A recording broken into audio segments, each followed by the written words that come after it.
Salam adik-adik atau pemuda-pemudi. Aku mau bahas tentang mengapa harus berdoa. Mengapa harus berdoa? Ya, kita harus berdoa. Tuhan menunggu kita ngomong, berbicara. Kita perlu berdoa karena Tuhan ingin kita meminta. Tuhan tahu isi hatimu, tapi alangkah baiknya engkau sopan, lebih baik engkau memintanya. Amin.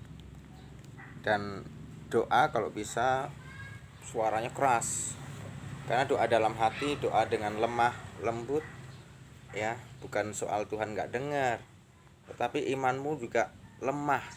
Tetapi berdoa dengan berbicara kepada Tuhan, yang berpikir kepada Tuhan dengan suara yang keras, itu mengubah pikiranmu menjadi sebuah langkah iman, ya. Jadi perlu kita bersuara keras. Amin. Doa berkuasa, doa syafaat, ya. Kalau di Yakobus 5 ayat 16, doa orang benar dengan yakin didoakan sangat besar kuasanya, ya. Nah, doa orang benar itu adalah doa yang di dalam nama Tuhan Yesus Kristus. Itu saja adik-adik, buat kita semuanya, khusus anak-anak sekolah minggu dan para pemuda-pemudi. Nah, kalau di Efesus 6 ayat 1, ya, kita harus minta dengan Roh Kudus, ya. Mengandalkan Roh Kudus perlu sekali. Amin. Dan kita lanjutkan, mengapa kita harus berdoa. Di Mazmur 24 ayat 3-4 mengatakan, hanya orang yang bersih tangannya dan murni hatinya yang dapat berdiri di rumah Tuhan, tempat Tuhan yang kudus. Ya, di Mazmur 66 ayat 18 yang mengatakan bahwa Tuhan tidak mau mendengar jika kita mempunyai niat jahat. Ya, adik-adik pemuda, apakah engkau berdoa untuk niat jahat? Hanya engkau yang mengetahui. Doamu itu untuk kebaikan kotamu, keluargamu, orang lain, atau niat jahat.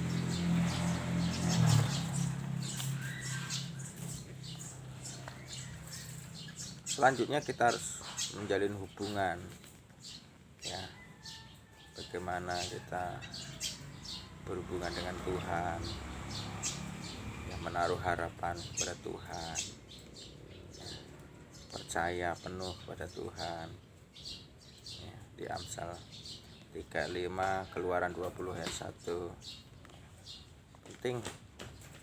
Di Matius 4 ayat 4, apa artinya cukup? Firman Tuhan, Alkitab adalah makanan rohani kita, sama seperti itu jasmani. Ya, roh kita juga bisa merasa lapar. Oleh sebab itu kita harus membaca Alkitab.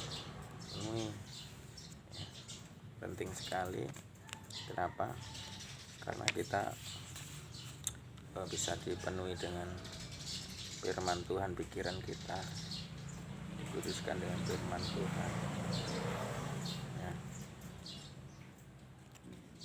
Nah, kita coba di dalam Efesus 4 ayat 3 mengatakan bahwa kita harus berusaha memelihara kesatuan roh, ya, ikatan damai sejahtera.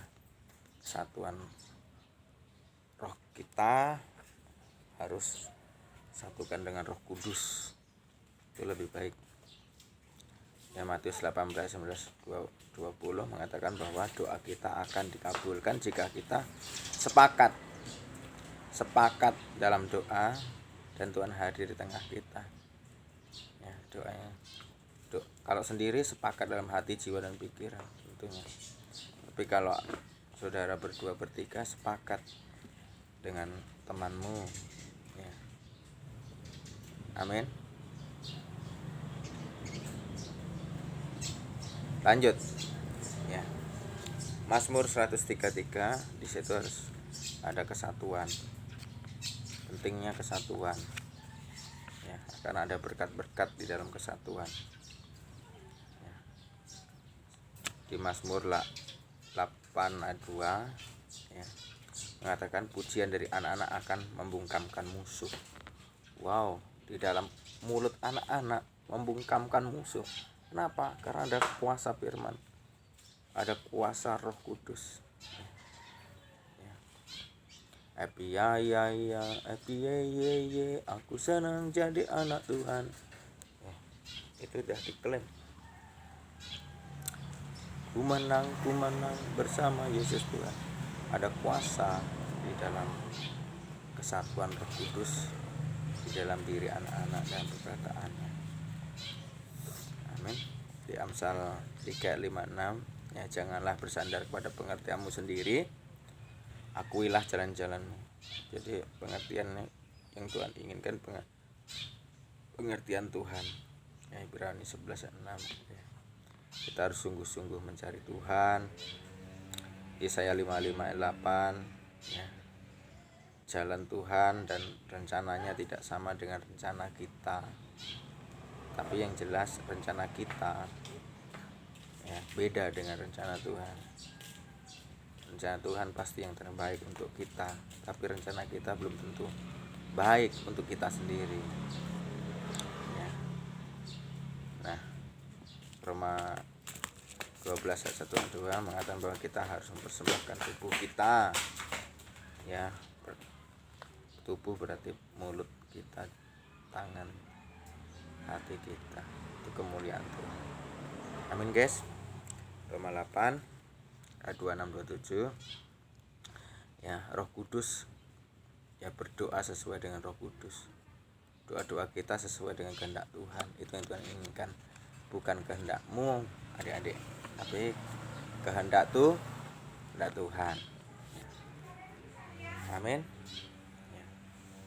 Di Yakobus 4:7 katakan, ya, di sana dikatakan bahwa jika kita tunduk kepada Tuhan, ya, maka iblis akan lari.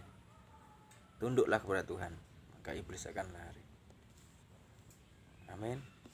Pentingnya kita tunduk sama Tuhan. Pengkhotbah 5 ayat 2 yang mengatakan agar kita jangan terburu-buru dalam berdoa. Ya, kenapa kita terburu-buru? Ya, doa bukan untuk memenuhi target, tapi doa memang benar-benar untuk mengubah situasi yang tidak baik menjadi baik. Ya. Yohanes 10:4 mengatakan domba-domba miliknya Tuhan Yesus. Gembalakanlah. Pengkhotbah 5:2 juga mengatakan bahwa, ya, Tuhan itu, ya, mendengar. Amin. Tuhan itu sangat mendengar. Jadi di Mazmur 126 ayat 6, jika tidak minta seseorang untuk mendoakan agar bebanmu terangkat dan memberikan sukacita. Itu penting ketika kita mendoakan beban-beban orang itu terangkat. Amin. Ya. Jangan takut, ya, tangisan doa syafaat yang penuh kuasa. Ada banyak contoh di dalam Alkitab, ya, di Mika 4 ayat 9, Yeremia 6 ayat 26, Yeremia 9 ayat 17, ya, doa anak-anak Tuhan, ya, sehingga Tuhan menolongnya. Itu dahsyat sekali. Amin guys. Doa peperangan. Mengapa kita harus perang? Karena ada peperangan sedang terjadi. Ya, kita perang bukan melawan darah dan daging, tapi melawan penghulu-penghulu di udara. 2 Korintus 10 ayat 3 dan 4 mengatakan demikian. Peperangan ini adalah untuk jiwa-jiwa diselamatkan dari kegelapan menuju terang. 1 Petrus 5 ayat 8, ya, mengatakan bahwa iblis sedang berjalan berkeliling seperti singa yang mengaum mencari seseorang untuk dimakan. Oleh sebab itu kita usir di dalam nama Yesus Kristus. Matius 12 ayat 29 ya, memberi gambaran bahwa iblis seperti seorang yang takut di mana kita harus mengikatnya ya, jadi iblis itu seperti ketakutan, jadi kita harus ikat dan lemparkan ke api neraka. Yudas 23 juga sama mengatakan kepada kita merampas, kita harus merampasnya, menyelamatkan jiwa-jiwa. Efesus 1 ayat 22, Efesus 26 mengatakan bahwa kita ada di dalam Kristus, artinya kita memiliki kuasa untuk menghancurkan setan iblis. Karena kita adalah prajurit, 2 Korintus 2 ayat 3 dan 4 mengatakan ini. Prajurit baik ingin menyenangkan komandannya. Jadi prajurit yang baik dia berusaha untuk menyenangkan komandannya. Komandanmu siapa? Tuhan Yesus. Senangkan Tuhan Yesus dengan mengusir iblis, dengan menerangi kegelapan, dengan menggarami makanan supaya enak. Efesus 6 ayat 11 sampai 18 ya, ikat pinggang kebenaran, baju cirah keadilan, ketopong keselamatan, kasut kerelaan, pedang roh, perisai iman, itu alat-alat perang yang harus kita pakai. Amin adik-adik, kita lanjutkan ya, teruskan ya. Banyak lagi ya, ikat pinggang kebenaran ya, katakan hukum perintah yang benar, Mazmur 119, firman Tuhan dalam kebenaran, Mazmur 119 ayat 160, Yohanes 17 ayat 17, Yesus adalah kebenaran, Yohanes 14 ayat 6, Roh Kudus adalah roh kebenaran, yang berbaju cirah keadilan ya, Mazmur 31 ayat 1 ya. Dia mau supaya kita juga adil dan benar ya. Mazmur 23 ayat 3, Amsal 21 ayat 21, adil dan benar. Kita belajar Yesaya 52, Lukas 50, kita harus membawa kabar baik kepada jiwa-jiwa yang perisai iman ya. Iman adalah keyakinan, Ibrani 11 ayat 1, segala sesuatu yang belum kita lihat, dan itu adalah pemberian Tuhan. Iman adalah senjata yang penuh kuasa ya. 2 Tesalonika 1 ayat 11, ketopong keselamatan, Mazmur 69 ayat 29, pedang roh, Ibrani 2 ayat 3 ya. Berdoa setiap saat, terus berdoa dan terus berdoa. Penting untuk berdoa. Kapan? Setiap saat. Tetaplah berdoa ya, di Tesalonika 5 ayat 17 ya. Terus tetap berdoa. Doa tumpang tangan ya.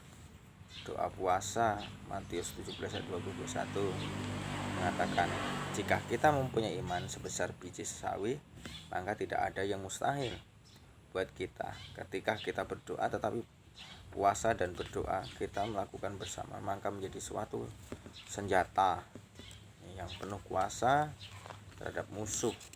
Wow, super sekali. Kita lanjutkan adik-adik ya. Jangan lupa like, share, dan subscribe ya.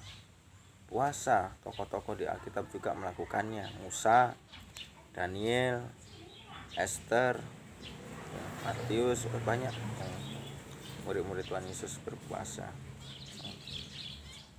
Jangan berpuasa jika Tuhan sendiri yang, jika bukan Tuhan yang menyuruhmu ya.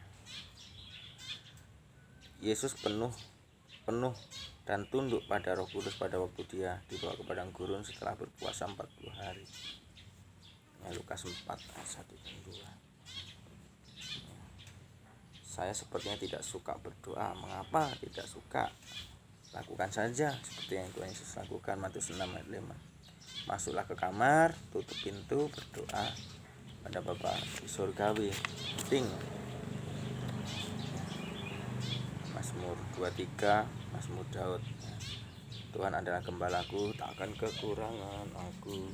Ia membaringkan aku di padang yang berumput hijau. Itu adalah aku.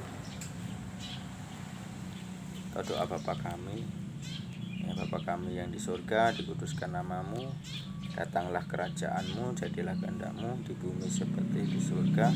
Berikan kami pada hari ini makanan kami yang secukupnya, dan ampunilah kami akan kesalahan kami seperti kami juga mengampuni orang yang bersalah pada kami, dan janganlah kami membawa pada percobaan, tetapi lepaskanlah kami yang jahat, karena Engkau-lah yang punya kerajaan dan kuasa dan kemuliaan selama-lamanya.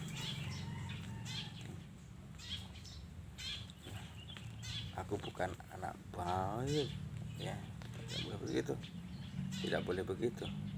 Ya, semua anak Tuhan adalah anak-anak baik. Aku adalah Roh Kudus, Efesus 1 ayat 1, Efesus 1 ayat 5, Yohanes 15 ayat 15. Semua dosaku diampuni, Kolose 1 ayat 14. Aku bukan, Roma 8 ayat 31, Yohanes 5 ayat 18. Aku warga negara surga, Filipi 3 ayat 20, 24 ayat 13. Yesus memberi kekuatan kepadaku dan dalam melakukan segala sesuatu. Siapa yang memberi kekuatan? Yesus. Yesus yang memberi kekuatan. Karena Tuhan menghajar orang yang dikasihinya. Untuk anak-anak yang tentang orang dewasa, di Ibrani 12 ayat 6. Kenapa kita dapat masalah? Mungkin kita lagi dikasih Tuhan, kita harus dihajar supaya nurut keinginan Bapa kita di surga, diturutin oleh anak-anak. Kalau nggak mau dihajar. Amin. Nah, adik-adik saudara juga boleh baca ya Lukas 1 ya, atau di 2 Korintus 24 ayat 1, tentang juga Ulangan 6 ayat 20 sampai 25, Mazmur 51 ayat 5. Boleh baca. Itu adik-adik. Apakah engkau mengantuk karena aku ngomongnya pelan? Sengaja aku buat pelan supaya saudara tidak ngantuk, ya. Memperhatikan terus. Salam, sampai ketemu.